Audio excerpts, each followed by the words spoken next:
नमस्कार शुभश्री किचन को आपण मानक स्वागत। मु आज आपण मानक लाउ राई प्रस्तुत करी देखैबी पूरा देसी स्टाइल रे। आशा करुचे आपण मानक निश्चय भल लागिबो।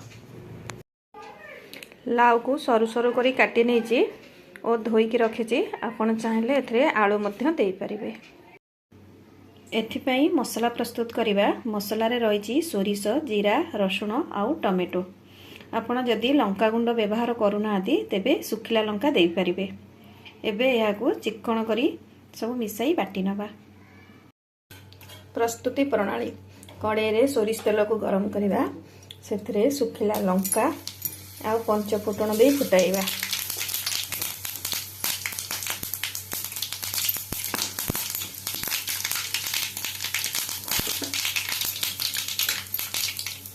फुटण फुटी आसले एबे एथरे सोरिष मसला को दबा।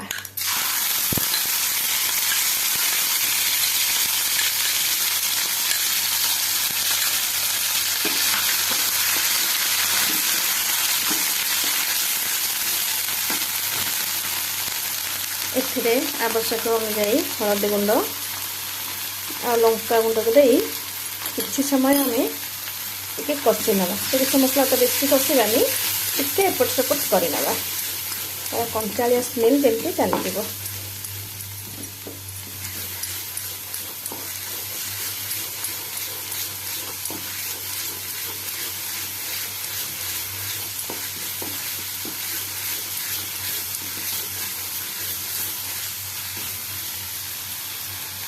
एबे एथिरे काटी रखिथिबा लाउ को दबा।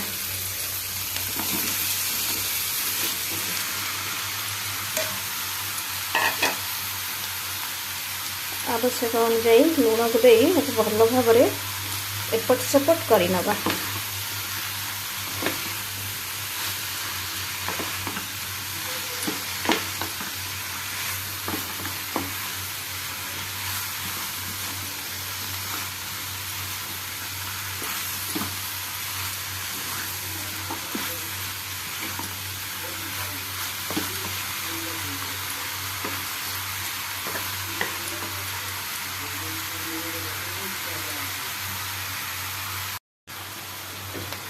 एथिरे अल्प किछि पानी देवा।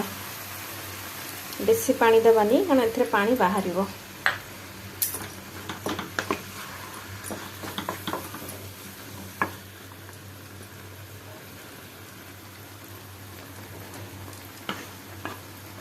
एबे एहाकू सिझिबा पई किछि समय हमें घोड़ाई नबा।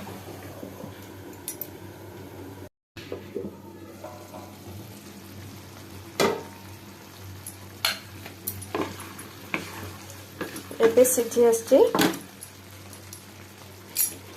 एथरे गोटे चम्मच चीनी को देबे आ किछि नड़िया कोरा को दबा।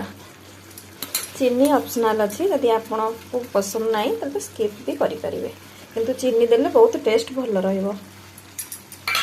एबे नड़िया कोरा को देई याकू भल भाव रे मिसै नबा। आउ 5 मिनिट को फुटिबा को छाडी दबा।